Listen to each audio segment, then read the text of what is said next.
Olá, sejam muito bem-vindos e bem-vindas ao podcast do Instituto de Medicina e Psicologia Integradas, o INPCast, o podcast que fala a sua língua.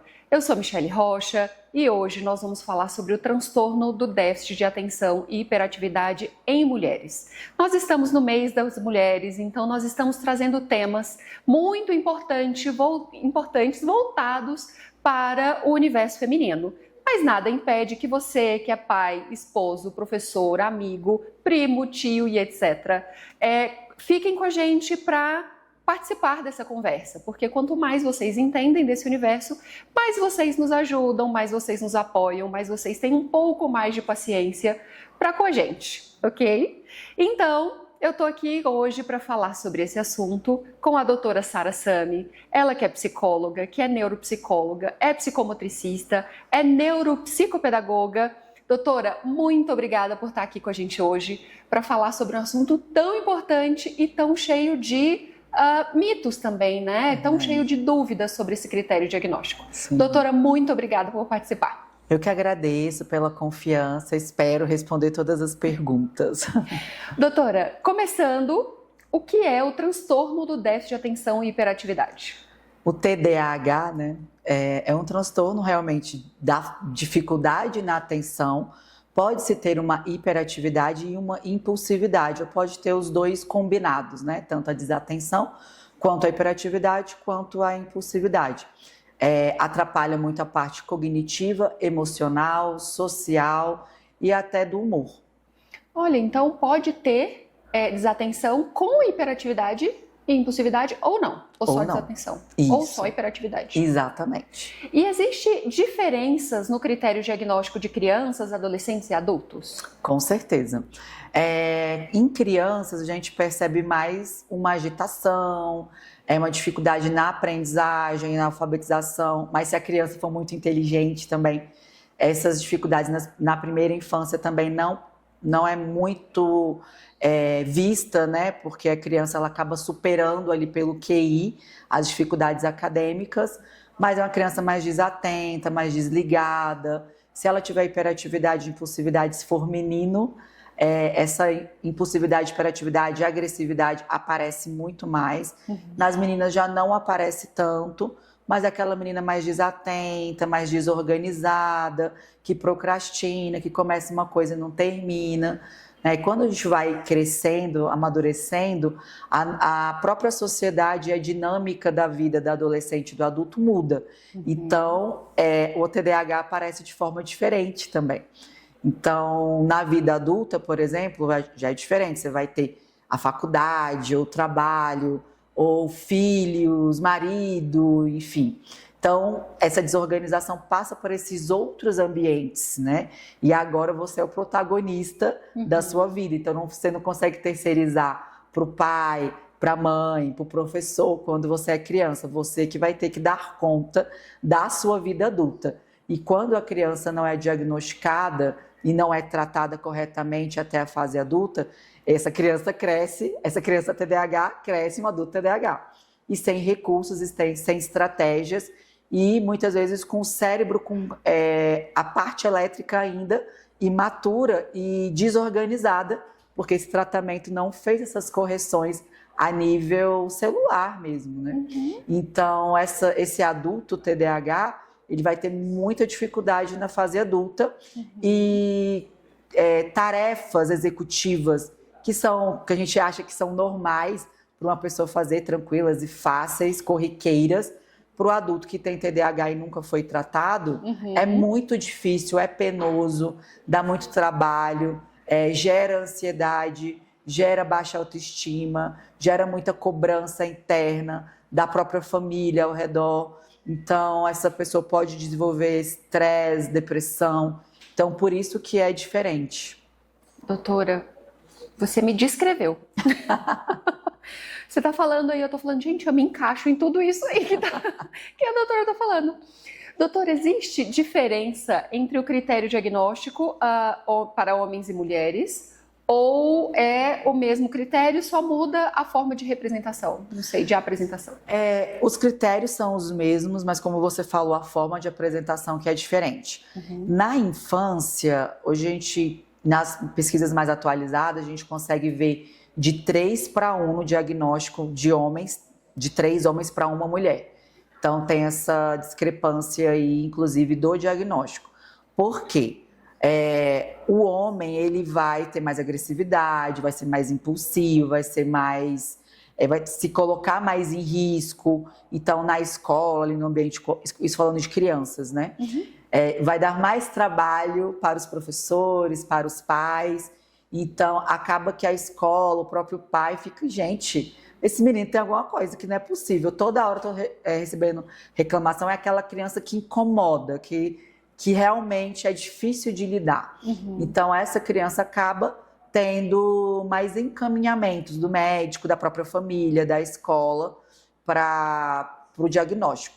A mulher não, porque ela não tem essa energia física tão forte quanto do menino. Então, ela é mais desligada, ela é mais desatenta, é um pouco diferente. Então, ela não dá tanto trabalho, porque ela está ali quietinha, no mundo da lua dela, só que não está aprendendo como ela deveria aprender, né? Então, ela está tendo prejuízos acadêmicos ali, mas não são tão evidentes. Então, por isso que hoje em dia, crianças meninas demoram a chegar para o diagnóstico. Mas quando chega na adolescência e na fase adulta, iguala, porque aí começa essas meninas e mulheres chegarem para o diagnóstico, mas nesse primeiro momento a apresentação ela é bem diferente. Na fase adulta, a apresentação do diagnóstico da mulher também é muito diferente. Eu costumo dizer assim, a mulher com TDAH que não foi tratada, nunca foi diagnosticada, ela passa de doida. Tá com TPM, tá estressadinha, essa mulher é lerda, sempre tem algum adjetivo pejorativo, né? Porque, imagina, uma mulher com TDAH que nunca teve recursos de tratamento para entender o que tem e trabalhar em cima dos seus sintomas. Ela tem uma casa, ela tem um esposo, ela tem filhos, ela também se profissionaliza, ela trabalha, ela estuda, ela se cuida, né? Então, tem muitas demandas aí que ela não tem como terceirizar muito. Então, ela esquece consulta do filho, esquece de marcar a consulta, aquela criança que vai para a escola, às vezes, com o uniforme errado, do avesso, aquela criança que esquece material, aquela criança que esquece lanche, que a mãe leva, a lancheira, ou então nem percebe que esqueceu, e a sociedade fica cobrando, nossa, mas que mãe relapsa, nossa, mas essa mãe está negligenciando essa criança, por que não marcou a consulta? E na cabeça dela, tenho que marcar a consulta, tenho que fazer compras, tenho que fazer isso, tenho que fazer aquilo. Aí vou marcar a consulta, aí o telefone toca, aí o menino grita, não sei o quê.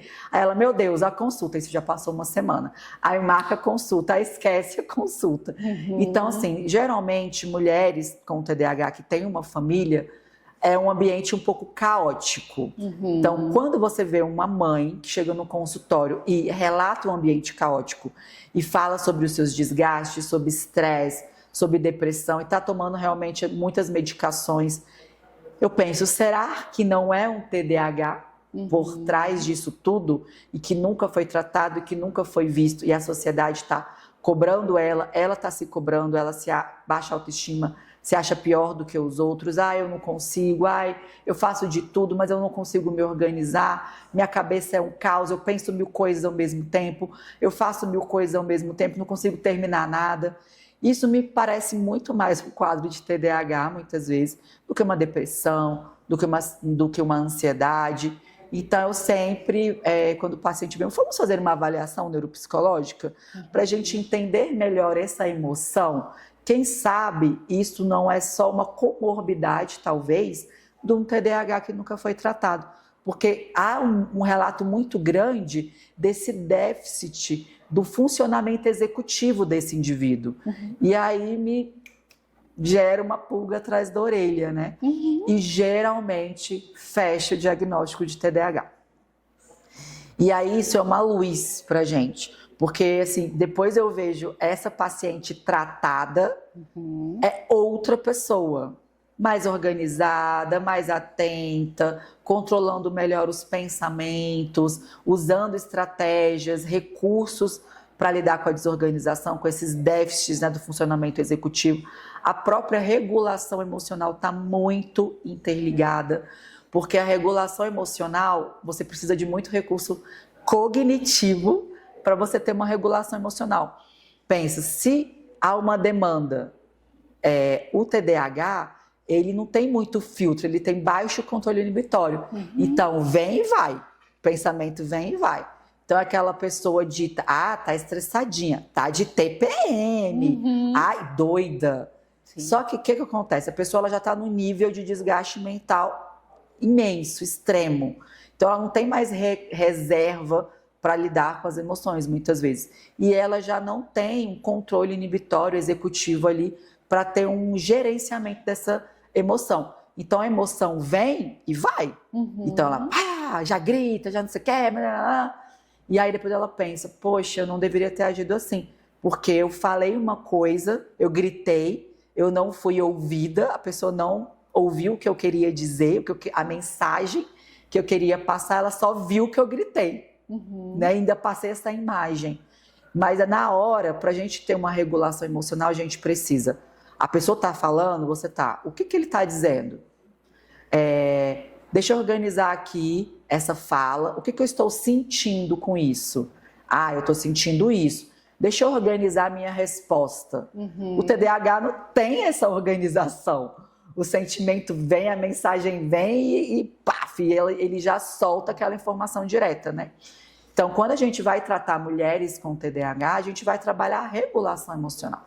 Eu vou trabalhar com que ela escute, compreenda o que a pessoa está dizendo, que ela sinta, entenda esse sentimento, compreenda esse sentimento, trabalhe, manipule essa informação de forma mental antes de devolver, para que ela devolva de forma assertiva, com uma comunicação não violenta. E aí ela passa a ser ouvida e começa a ter uma melhor comunicação em casa, no trabalho, com os colegas, com a família, né? Porque ela começa a ser ouvida, porque ela começa a falar de forma assertiva.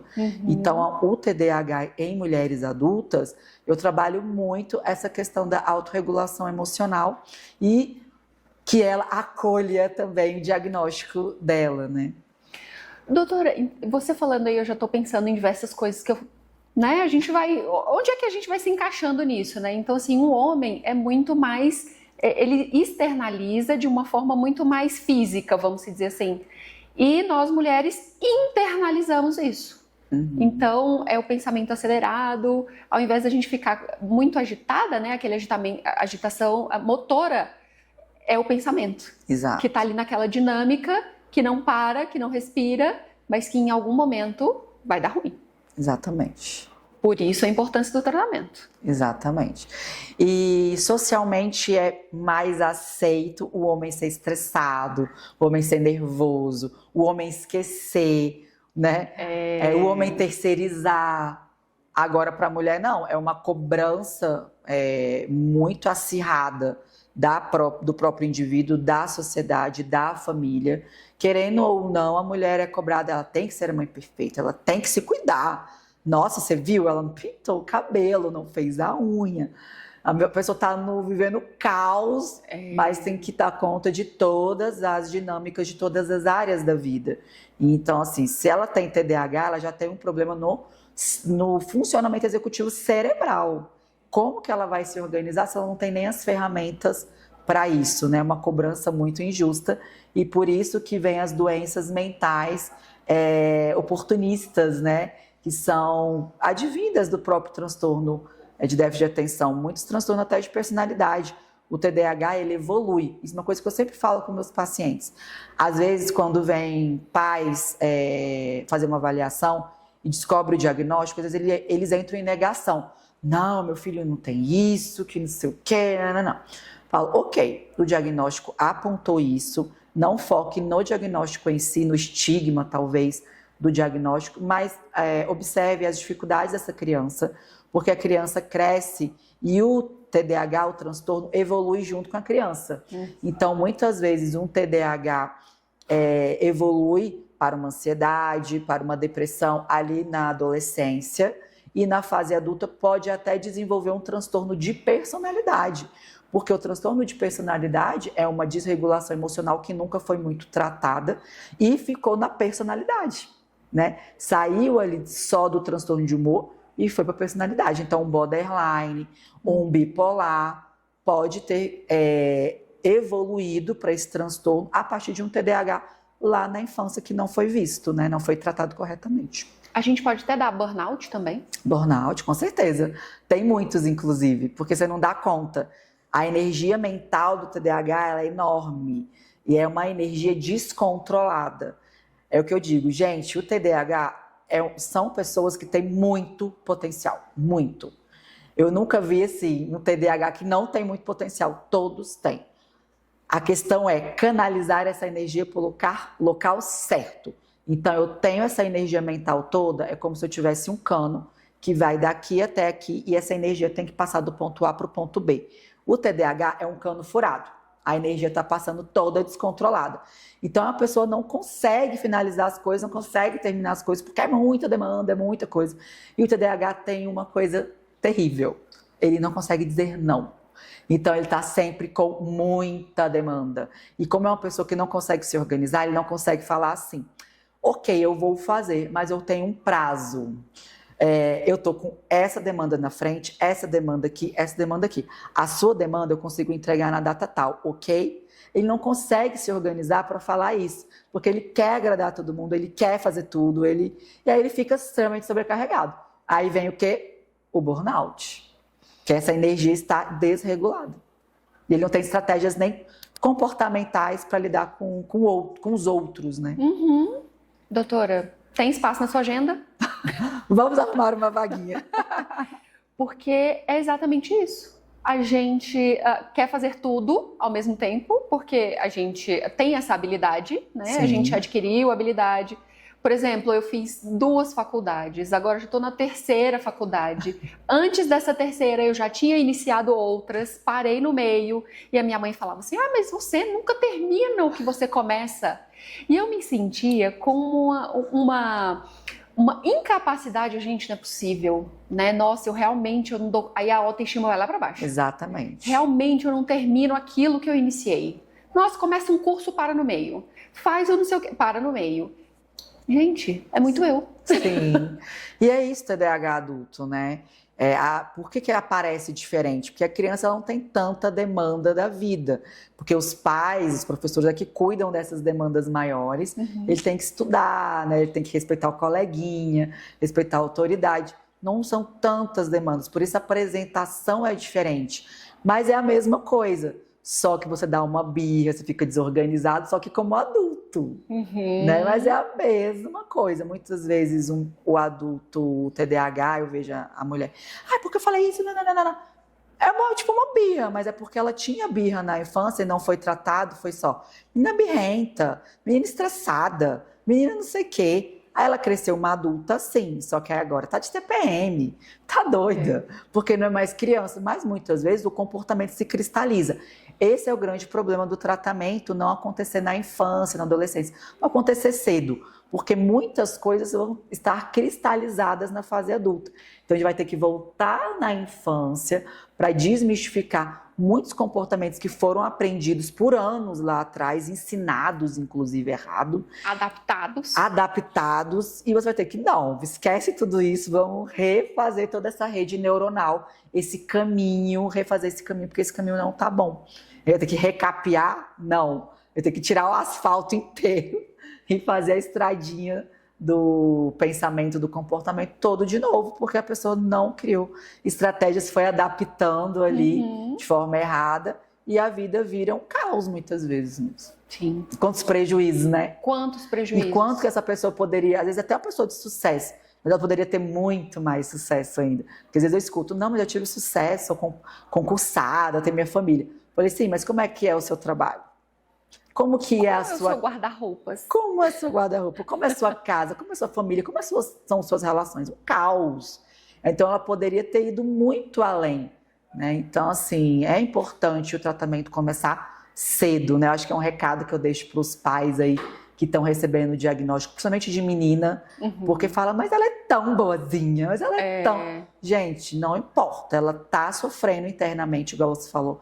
Ela tá internalizando isso, ela não tá sabendo administrar. Esse boom vai estourar na adolescência, e às vezes nem na adolescência, na fase adulta, quando as demandas estiverem enormes, aí você vai ter problema.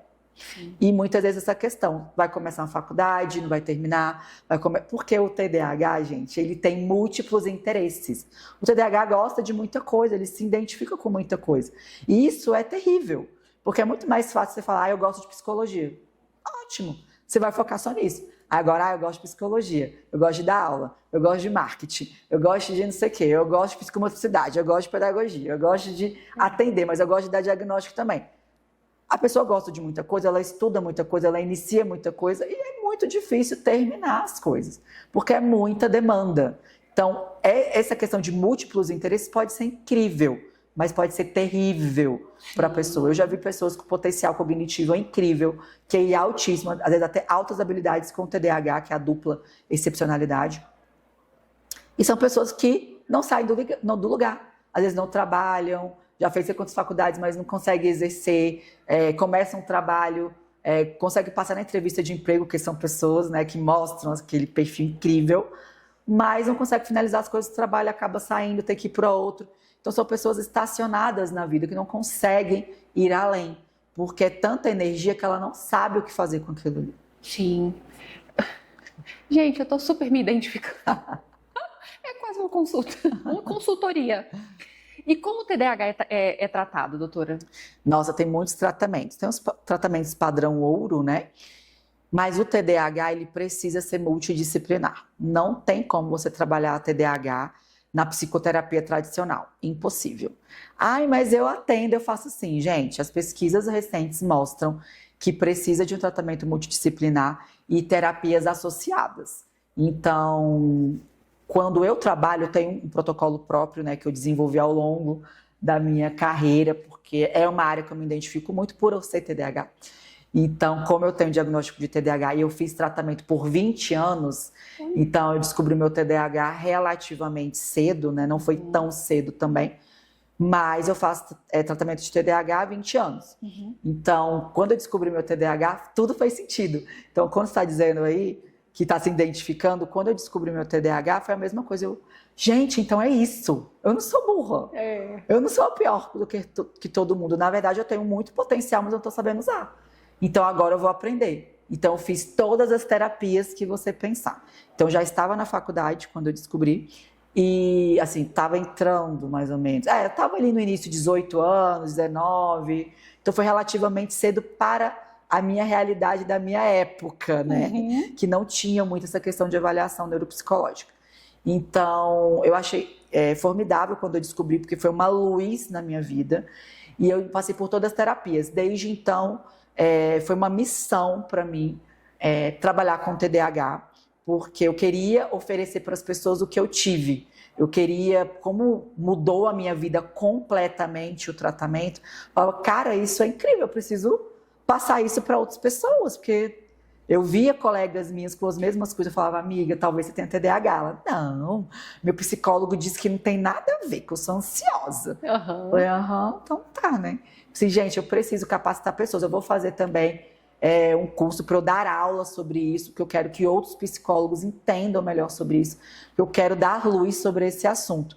Então, assim, a minha vida inteira foi focada muito no TDAH e no TEA, né? Nos transtornos do desenvolvimento, porque foi o que me salvou, digamos assim, eu quis proporcionar isso para outras pessoas. Então, voltando à sua pergunta,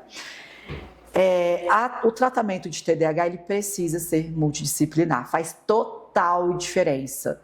Então, o tratamento medicamentoso é importante, não necessariamente 100% dos casos, mas é importante você ir ao médico para identificar se realmente há uma necessidade de fazer uma medicação. Geralmente, no início do tratamento é importante, porque você sozinho vai ser muito difícil de você conseguir. Com o tempo, às vezes até a gente consegue retirar. Eu já fiquei muito tempo sem medicação também, porque eu tenho muita estratégia, muito recurso. Então, não necessariamente eu preciso da medicação. Quando eu estou com mais demanda, a medicação vai me ajudar agora, nesse momento.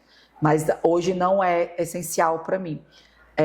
A terapia comportamental cognitiva é extremamente importante, por isso do que eu te falei da regulação emocional, que ele precisa entender o que está acontecendo, sentir o que está acontecendo, identificar esse sentimento e trabalhar as condutas após o sentimento. Então ele vai ter que fazer essa investigação e essa psicoeducação para que ela trabalhe essa regulação emocional de forma consciente, né? Então a terapia cognitiva comportamental é extremamente importante, ou a terapia esquemática, a terapia dos esquemas também é formidável para TDAH. Eu venho experimentando aí há uns 5 anos essa terapia em TDAH e hoje eu até prefiro ela do que o TCC.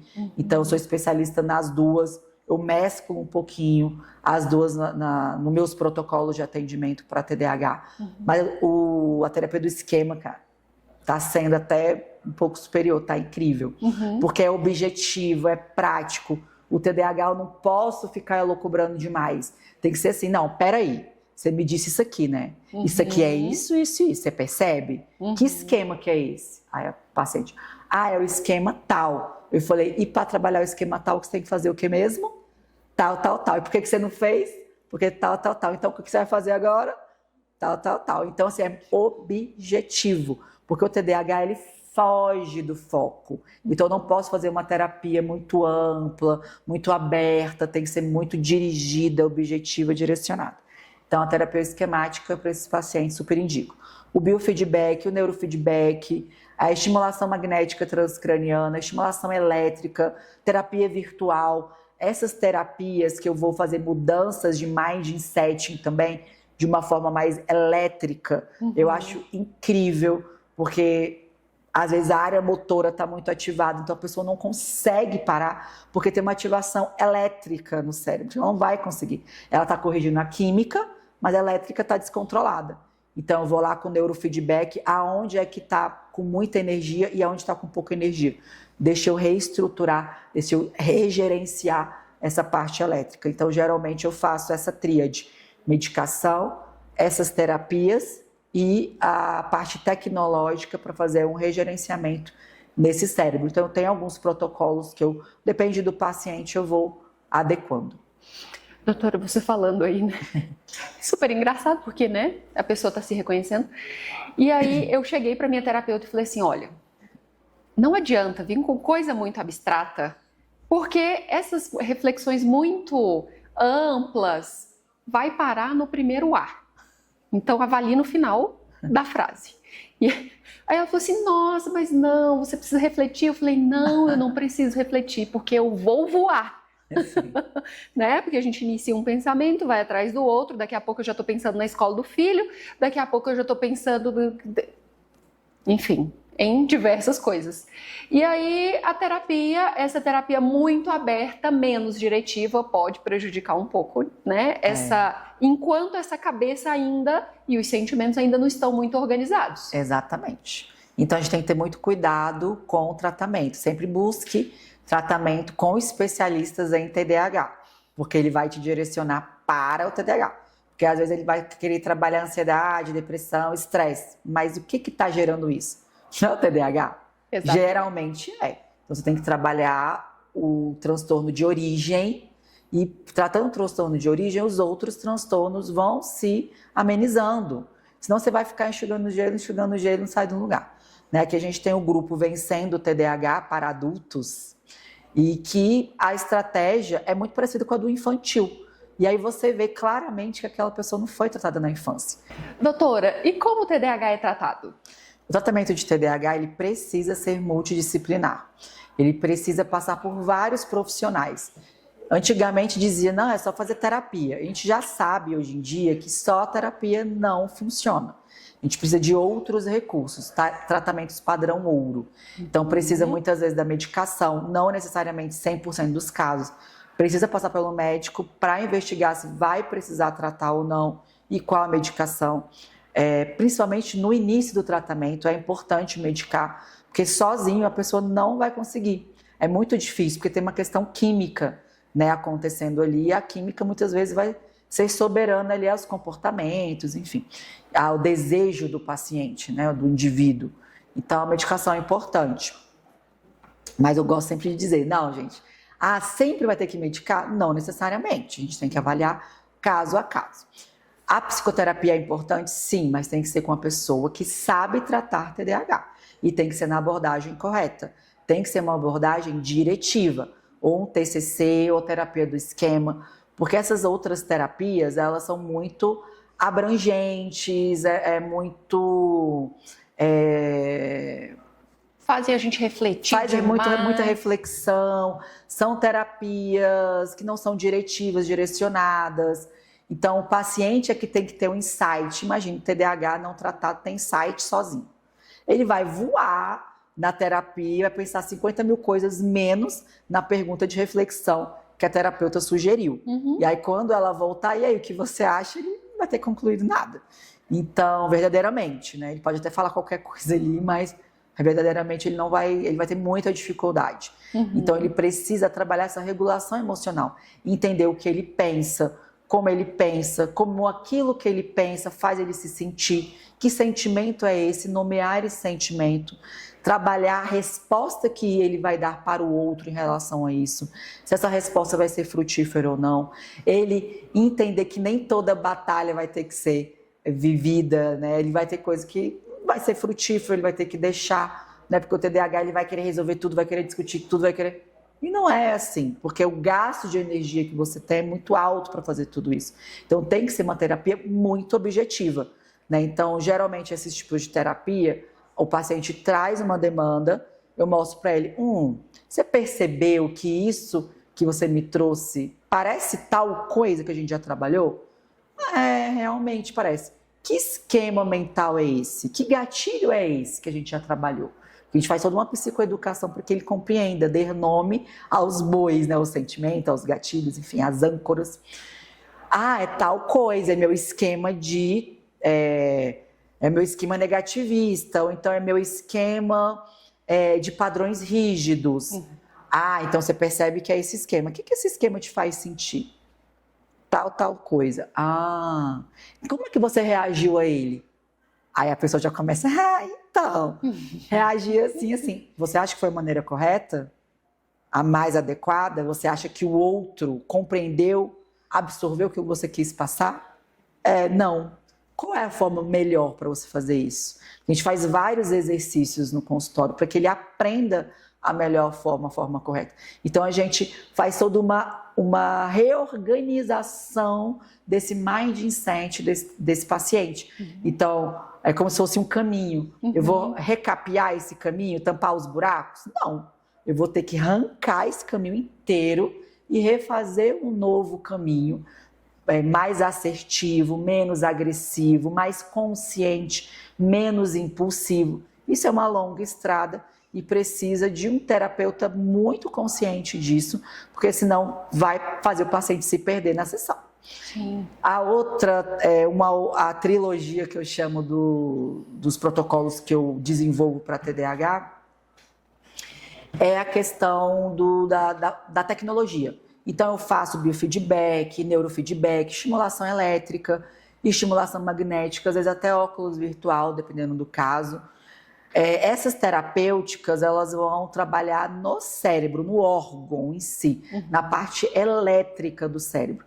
Então, a medicação eu vou trabalhar muito a química, as terapêuticas eu vou trabalhar muito a questão comportamental, emocional, de conduta, enfim, de percepção, de análise.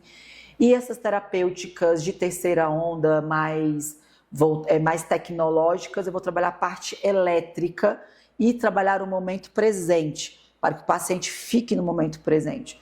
Porque a terapêutica, às vezes eu estou até sendo diretiva, mas o paciente voa também. Mas ele conectado aos eletrodos, eu sei exatamente na hora que ele está voando. Aí, volta, foi para onde? Incrível. Vamos lá, vamos voltar. Então, o próprio software dá esse feedback. Por isso, do biofeedback, do neurofeedback. O software está dando feedback o tempo todo, se ele está conseguindo controlar a ansiedade, a impulsividade, o pensamento, ficar no momento presente ali naquela sessão. Então, o software está mostrando o tempo todo. Você não está conseguindo, volta. Ou está conseguindo, é isso aí, mantém. E aí a gente trabalha essa parte elétrica, faz um regerenciamento desse cérebro, né? Então é trabalhar a química, o comportamento e a parte elétrica. E aí tudo, essa tríade se encaixando, vai ter uma resposta incrível para esse paciente. Aqui nós temos o grupo Vencendo o TDAH, e o grupo a gente trabalha essa tríade. E no grupo a gente traz ferramentas, não só para trabalhar comportamento, emoção, mas até trabalhar cognição. Então a gente usa vários instrumentos para trabalhar atenção, memória, planejamento, que é tudo que eles não fazem na vida real. E são pessoas concursadas, um cargo super alto, mas quando você vê a história de vida, a dinâmica caótica. Então, assim, é muito importante o tratamento. Não pensar, já estou concursada, tenho meu trabalho. Mas quais prejuízos você tem? Você pode melhorar em tanta coisa, você pode... até a nossa morte, a gente está evoluindo. Né? Então, é um processo de evolução. E eu sempre recebo o feedback da família. Doutora Sara, muito obrigada. Nossa, minha mulher é outra. Nossa, nossa relação tá ótima. No trabalho dela, ela conseguiu aquela promoção que ela queria. Porque ela era nervosa, ela era agitada, ela não conseguia terminar as coisas. Bate de frente com todo mundo. Agora ela consegue, ela tá mais calma, ela tá mais paciente. Em casa, com os filhos. Nossa, tudo melhorou, tá incrível. Então, assim, o tratamento é muito importante para a qualidade de vida, principalmente para a saúde mental. Porque se você não tratar o TDAH, você nunca terá saúde mental. Pode tomar antidepressivo, ansiolítico, o resto da vida, fazer terapia, não vai resolver. Porque você precisa aprender a acolher o seu transtorno, entender como ele funciona, o que gera de prejuízos na sua vida em múltiplos contextos e aprender a administrar isso da melhor maneira. Doutora, e assim, tenho observado nessa nossa conversa que vem caindo algumas fichas e eu percebo, acho que eu tenho um TDAH. Tem alguma dica prática para o dia a dia? O que você falaria para mim? Sim, em que as fichas estão caindo, né, nesse momento para quem está nos assistindo. Certo. A dica é se organize. Como? Primeiramente, faça uma revisão das suas tarefas. Anote tudo o que você está fazendo nesse momento. Você trabalha com X coisa, Y coisa. Você leva o seu filho na natação, no inglês, não sei onde. Coloque toda a sua rotina no papel. Porque o TDAH ele tem a brilhante ideia de achar que na mente ele consegue administrar tudo. Porque ele tem uma grande energia mental de fato. Então ele acredita que ele consegue. Ele até consegue até um determinado ponto. Depois as coisas descambam. Então, primeiramente, dica, pegue um caderninho, coloque todas as tarefas que você faz. Sente com o seu parceiro, se você tem um parceiro. Se você não tem, faça você sozinho, ou se você mora com seus pais, faça juntamente com a família, porque você precisa de rede de apoio.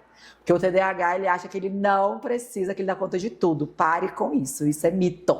Todos nós precisamos de rede de apoio, de suporte.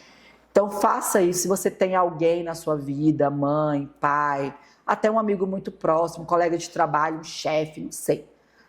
Eu vou falar de uma pessoa adulta, uma mulher casada com filhos. Faça essa agenda, coloque tudo, coloque os horários e veja, você está incluído nessa agenda?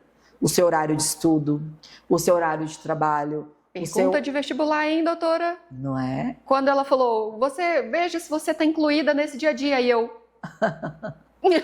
Exatamente, porque você é só a executora, mas você não está fazendo nada para você. Então, só que você tem que fazer, você tem que viver. E aí é onde está a sua vida, nos encaixes. Por isso as coisas não andam. Que você tem que ter horários também para você, não nos encaixes, né? Você tem que se dar prioridade também. TDAH, mulher, tem muito isso de não se dar prioridade. Prioridade à família, aos filhos, é tudo menos ela. E aí, no final, ela não vai ter saúde mental e tudo vai cair por terra. Porque ela não vai conseguir fazer mais nada. Vai adoecer, né? Então, coloque tudo nessa agenda e veja os seus horários, em múltiplos contextos. Que horas você está cuidando da sua saúde? Que horas você está cuidando de você, né? Da sua autoestima, de você como mulher, da sua, não sei, do cabelo, da unha. Qualquer coisa, não é futilidade. Cuidar de si é muito importante. É saúde mental também. Até porque é o momento que você para. Por exemplo, eu sou TDAH. Quando eu vou fazer a unha, é um sacrilégio, porque eu quero fazer a unha e estudar ao mesmo tempo. A mulher tá aqui, eu tô com o celular aqui rapidinho. Então, assim, eu tenho que me policiar. Cara, eu vou fazer a unha, eu vou fazer a unha.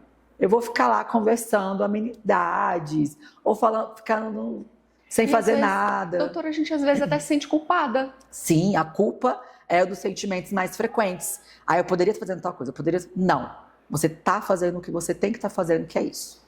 Ficar no momento presente, faça isso. Você quer fazer 50 mil coisas ao mesmo tempo, não funciona.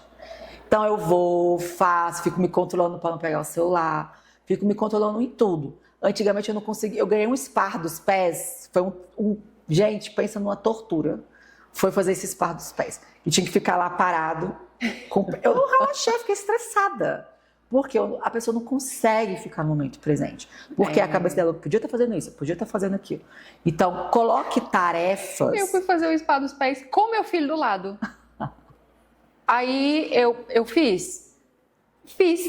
Porque eu ficava, e aí, tá tudo bem? E aí, tá conseguindo? Não fez. Não fiz.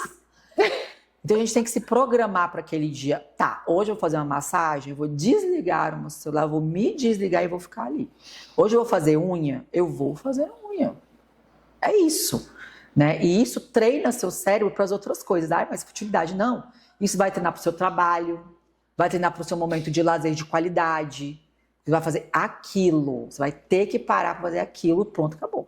Então coloque essa agenda, coloque os seus horários, que você vai cuidar de você e você vai dar luz para você como indivíduo, para a sua saúde mental, coloque tudo bonitinho.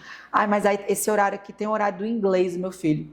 Vai pedir pro marido levar, ou vai arrumar uma van, ou vai ser num horário que dê para você fazer isso sem você perder o seu horário.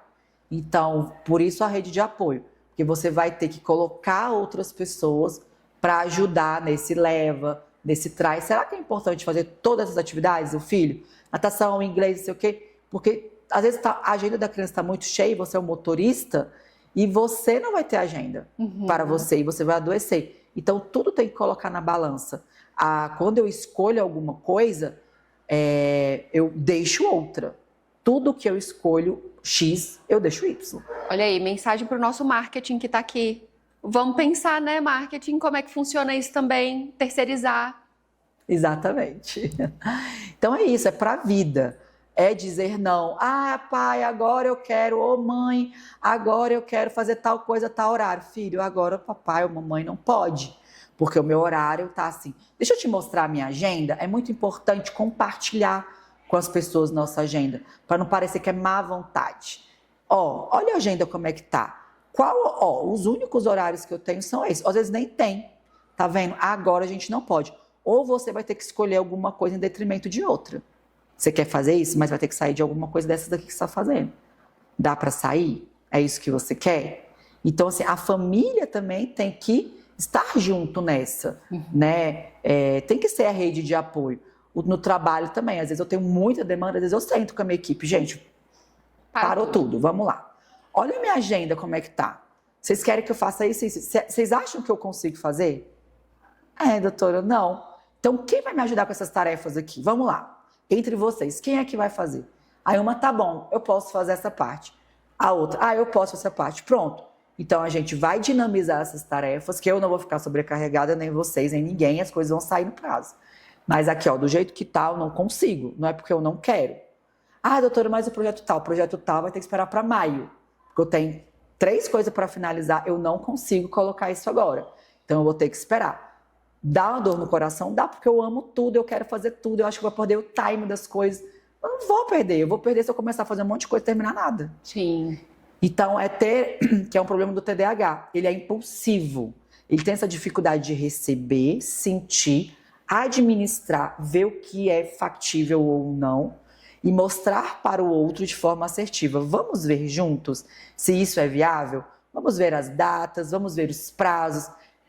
Isso para mim, assim, é a dica ouro para quem tem TDAH, você que tem TDAH e está me vendo aí, está me ouvindo. Faça isso. Ponha alarmes no seu celular, use agenda, bloco de notas, post-it. Quem me conhece sabe que atrás da minha cama existe 1000 post-its. Eu levanto, eu escolho um. Puf. Porque eu começo a me incomodar com aquele tanto de post-it. Às vezes eu tiro um dia de folga, eu vou dar um fim nesses post-its. E vou. Feito. Você tem que criar estratégias que funcionem para você. Mas primeira coisa, não adianta pôr alarme, não sei o quê.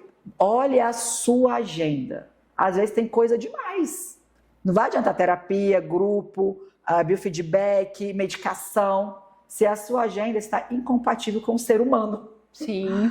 Então vamos ver essa agenda, chame a rede de apoio e divida tarefas. Para mim, eu acho que é assim, o padrão ouro das dicas que eu passo para o meu paciente, por dever de casa que eu dou para os meus pacientes. E eu cobro. E aí, cadê a agenda? Eu quero ver o que mudou. Ai, não consegui. Ai, você vai. Então eu vou chamar teu marido aqui. Vou chamar teu filho e eu chamo a família inteira. Faço uma sessão de família. Eu não sei quem vai pegar essa demanda, alguém vai pegar. Não importa, eu quero solução. Aí daqui a pouco um filho pega o outro, aí começa a andar de ônibus, aí o outro vai a pé para outro lugar. E ok, tá tudo certo. Sim, né? ótimo. E dá certo e caminha. Então, o meu tratamento, eu chamo a família inteira. Se o paciente não consegue em casa organizar essa agenda, organizar a rede de apoio, eu chamo, eu administro para ele. Falei, vamos lá, por enquanto eu vou fazer. Porque às vezes o terapeuta é isso da diretividade. Uhum. Ah, veja, aí não vai conseguir muitas vezes. Não vou ver. Não vai conseguir. Eu vou ter que chamar essa família no meu consultório e eu vou ter que ajudá-los a entender. E aí eles vão resolver. E aí eles vão começar a aprender a fazer isso. E a família muda muito depois. Porque a família se envolve no processo terapêutico também. Então, olha só, isso já impacta nos relacionamentos familiares. Totalmente. Né? Existem muitos prejuízos. Uhum. E muita separação, viu? Olha. Muito caso de divórcio, pacientes com TDAH, homens e mulheres. A mulher reclamando do homem que não faz as coisas, que deixa tudo nas costas dela, que não aguenta, que esse meu marido não é funcional, ele não ajuda em casa, ele faz tudo pela metade, vai guardar as compras, guarda metade das compras, vai fazer as compras, traz metade das coisas. Eu falo para pagar X, Y, só paga Y. Eu não aguento mais, eu tô sobrecarregada, que não sei o quê. Eu peço para levar o menino na escola, são gêmeos, ele leva os meninos trocados. É uma confusão, e assim, dados reais, tá? Tudo que eu tô dizendo aqui. Então, assim, é muito difícil. O que a mulher faz? Não aguenta mais, separa. Ao invés de ir para um processo terapêutico, vir para cá, administrar essa agenda, porque a comunicação não está batendo, que há uma cobrança e há uma raiva do parceiro de só cobra, só enche saco, só reclama, porque não está tendo uma conversa assertiva de, opa, vamos nos ajudar aqui, vamos organizar a nossa agenda. Está tendo só cobrança e briga, né? E a mulher também, o marido também, poxa, minha esposa não faz isso, não faz aquilo, não consegue administrar as coisas dos meninos, aquela confusão, não sei o que lá, caos. Fala demais. Fala demais, briga demais, estressada, vive de TPM, não aguento mais. Calma. Vamos ver o que está acontecendo com essa mulher. Vamos ver a agenda, às vezes ela não está dando conta mesmo, né? Vamos ver o que você consegue proporcionar também. Então, assim, eu já vi muito casamento acabar por causa disso. E às vezes o homem ou a mulher já chega no consultório, me separei. Qual que foi o motivo? Isso. Nossa, a gente poderia ter trabalhado isso antes. Mas às vezes o paciente já chega com esse prejuízo que às vezes não tem mais como voltar atrás, né? Doutora, e o TDAH afeta a saúde mental das mulheres? Totalmente. Na verdade, a maioria dos diagnósticos que eu dou em mulheres adultas não vem buscando avaliação para o TDAH. Vem buscando avaliação para ansiedade, depressão, burnout, estresse, enfim. Outros transtornos, bipolaridade, borderline. Então, assim, vem o psiquiatra ou ela mesma, né, vê que está muito desregulada emocionalmente, vem com essa finalidade. Será que eu tenho um transtorno de personalidade? Será que eu sou bipolar? Será que eu estou com depressão? E às vezes vai para o psiquiatra, sugiro uma avaliação neuropsicológica para a gente investigar um pouquinho melhor esses sintomas. E aí, pá, TDAH. E aí vai ter comorbidade da ansiedade, da depressão, enfim. Mas geralmente o quadro base, o transtorno base é o TDAH e esses outros são comorbidades que vêm por causa do TDAH não tratado.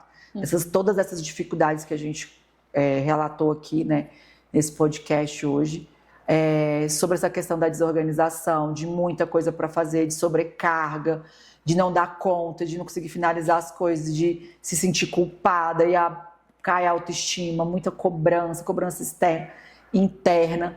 Então isso dá um adoecimento mental mesmo, né, da saúde mental. Aí não dá conta mesmo, você precisa de recursos para dar conta disso.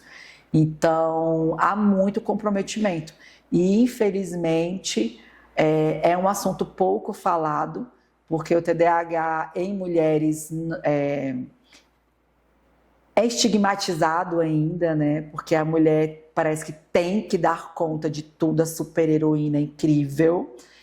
Então, assim, parece que é preguiça, que é desleixo, que é má vontade, e não é.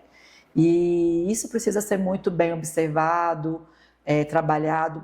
Se você, né, que está aí nos vendo, se identificou, busque uma avaliação neuropsicológica para entender. Será que realmente é um TDAH ou será que não, é meu perfil? Ou é somente ansiedade e depressão que eu não estou dando conta e eu estou funcionando como um TDAH por conta da minha saúde mental prejudicada. Mas isso é importante observar, porque os tratamentos mudam completamente. Quando eu trato ansiedade e depressão de base, o tratamento é X. Quando eu trato TDAH de base, ansiedade e depressão como comorbidade, é outra coisa. Então, tem que investigar, porque sim, o TDAH ele compromete muito a saúde mental. TDAH adulto, principalmente mulheres, eu nunca vi até hoje uma TDAH sem ansiedade e depressão.